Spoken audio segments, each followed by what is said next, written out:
राणावट diet में आपका स्वागत है। जय श्री रामकृष्ण। आज आपको बता रहा हूँ, व्यक्ति आधुनिक जीवन में जी रहा है और रहना पड़ता है पारिवारिक सामाजिक जीवन के अंदर।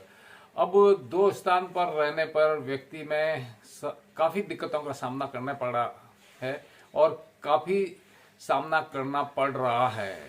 ये दिक्कतें पीछा नहीं छोड़ रही है, क्योंकि दोहरी जिंदगी हमेशा दिक्कत देती है। अब पति पत्नी भी साथ में आराम से नहीं रह सकते हैं, क्योंकि शिक्षा आधुनिक मैकेनिक पद्धति से हुई है। शिक्षा के कारण स्वतंत्रता के जो कानूनन अधिकार दिए गए हैं, उस अधिकारों में विकृतियां, तो कानून में विकृति नहीं है पर व्यक्ति में विकृति पैदा हो जाती है, क्योंकि शिक्षा तो लेता है आधुनिक और रहना पड़ता है उसे सामाजिक, और समाज में फिर पति पत्नी की इच्छाओं का एक दूसरे का सम्मान करने में दिक्कतें होती है। एक दूसरे को सम्मान किए बगैर अपने अपने ईगो के अंदर, अपने अपने कानून दायरे में छोटी छोटी बातों को लेके अदालत में किस प्रकार से लोग गए हैं, और उसमें वैवाहिक जीवन से संबंधित आज आपको एक न्यूज़ बताऊंगा किस प्रकार से गुजरात के हाई कोर्ट ने फैसला दिया है और पत्नी के साथ में आप संबंध नहीं बना सकते जब तक उसकी मर्जी नहीं होती। ये सब जानने से पहले अगर आप मेरे चैनल पे नए हैं, चैनल सब्सक्राइब करें, वीडियो लाइक करें, अधिक से अधिक शेयर करें। मैं डॉक्टर विनाश सिंह राणावत, साइकोलॉजिस्ट और डाइटिशियन, आज आपको बता रहा हूँ भारतीय कानून ने काफी अधिकार दिए हैं, जिसका अर्थ ये नहीं होता है कि छोटी छोटी बातों को लेकर कानून के दायरे में जाया जाए।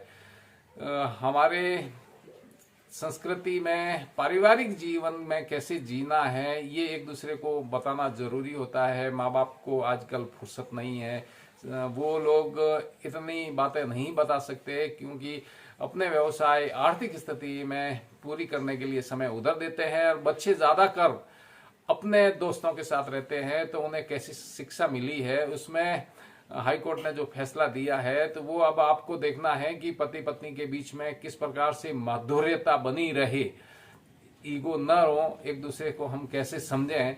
इसके लिए जो एक कोर्ट में मुकदमा दायर हुआ है और उसकी जो न्यूज़ है वो आप अब सुन लीजिए। गुजरात हाई कोर्ट में जनहित याचिका में मांग, पत्नी की मर्जी के बिना शारीरिक संबंध बनाने को दुष्कर्म मानकर सजा दें। अहमदाबाद, गुजरात हाई कोर्ट ने कहा है कि अब यह विचार करने के लिए सही समय है कि वैवाहिक दुष्कर्म को दुष्कर्म के कानून के तहत सजा से छूट स्पष्टतया मनमानीपूर्ण है। इस छूट को संवैधानिक वैधता को चुनौती देने वाली जनहित याचिका पर जस्टिस जेबी पारडीवाला और नेरल मेहता ने केंद्र और राज्य सरकार को नोटिस जारी किया है।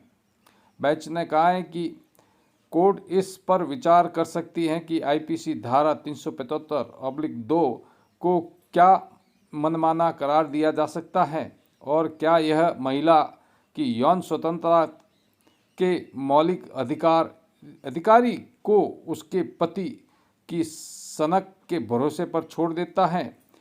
हालांकि बेंच ने यह भी टिप्पणी की है कि किसी भी कानून के प्रावधान संसद के कार्य क्षेत्र का काम है। कोई भी धारा अलग अलग संयोगों से में पृथक पृथक रूप से लागू होती है, उसे हटाने या रखने का अधिकार सिर्फ संसद के अधीन है। कोर्ट इस अधिकार में हस्तक्षेप नहीं कर सकती। आईपीसी की धारा 375/2 के तहत महिला अधिकारों की रक्षा होती है। यदि इसे हटा दिया जाए तो महिलाओं को संविधान प्रदत्त अधिकारों का उल्लंघन होगा।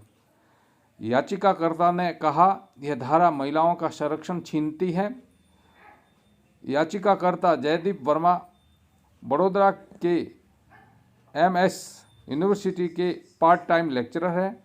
उन्होंने 375/2 को संवैधानिक वैधता को चुनौती देते हुए उसे मनमानी भरा, अतार्किक, असंवैधानिक अनुच्छेद 14, 15, 19 और 21 के साथ ही संविधान द्वारा मान्य मानवाधिकारों तथा संवैधानिक नैतिकता व उन्मूलनों का उल्लंघन करने वाला बताया है। उन्होंने यह भी कहा है कि अपवाद बलपूर्वक यौन संबंध स्थापित करने के खिलाफ है, महिला को मिले संरक्षण को छीनता है।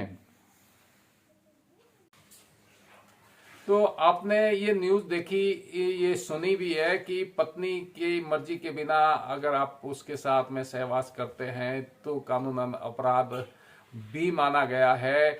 और इसमें हर बात पे लेके कानून में जाने की आवश्यकता नहीं है। कोई भी आप काम करते हैं, काम क्रीड़ा है, तो उसके अंदर मर्जी होना जरूरी है। उसके लिए पहले प्राथमिक एक आपको मानसिकता बनानी पड़ेगी, उसके लिए आपको प्रिपेयर करना पड़ेगा। एक बायोलॉजिकल नीड है, जैविक आवश्यकता है, पुरुष को होगी। वो पुरुष अगर घर में अपनी जैविक आवश्यकताएं पूरी नहीं करेगा तो कहाँ करेगा। और महिला अगर इस प्रकार से को कष्ट भोग रही है, कोई दिक्कत है, तो उसे भी थोड़ा सा 2 कदम आगे चलना होगा, 2 पुरुष को भी चलना होगा, तब जाके सामंजस्य बनेगा। एक दूसरे की भावनाओं की कदर करनी पड़ेगी, और एक दूसरे की कदर आप खुद करेंगे तो बढ़िया रहेगा। नहीं तो तीसरा अंदर कोई बीच में आ गया तो हो सकता है कि आपके विवाद बने बढ़ता ही जाएगा और वो विवाद खत्म दूर होने का नाम नहीं लेगा। सबसे बेस्ट तरीका है कि आप बैठ के आपस में बात कीजिए, सलाह कीजिए, अपनी समस्याओं, अपनी आवश्यकताओं को किस प्रकार से निपटाया जा सके। सबसे बढ़िया तरीका है कि पति पत्नी ही बैठ के ये बात सुलझाए, घर के अंदर, घर की बात घर में रह जाए तो बढ़िया है। कोर्ट तक जाए तो अच्छी नहीं है और इसके परिणाम ठीक नहीं है। आप कमाते हैं, जिसका अर्थ ये नहीं होता है कि गलत स्वतंत्रता का उपयोग ले लिया जाए। हर जगह पे आप छोटी छोटी बातों पे कानून का सहारा लें नहीं। आपको हो सकता है फैमिली काउंसलिंग की जरूरत हो, तो आप अच्छे किसी काउंसलर से मिलिए और दोनों पति पत्नी काउंसलिंग लीजिए, ताकि आपकी इस समस्या का समाधान आसानी से निकल सकते हैं। अगर कोई आप सार्थक टिप्पणी करेंगे तो सार्थक टिप्पणी का जवाब दूंगा। मिलते हैं नए अपडेट वीडियो में, तब तक के लिए जय हिंद, स्वस्थ रहें, मस्त रहें।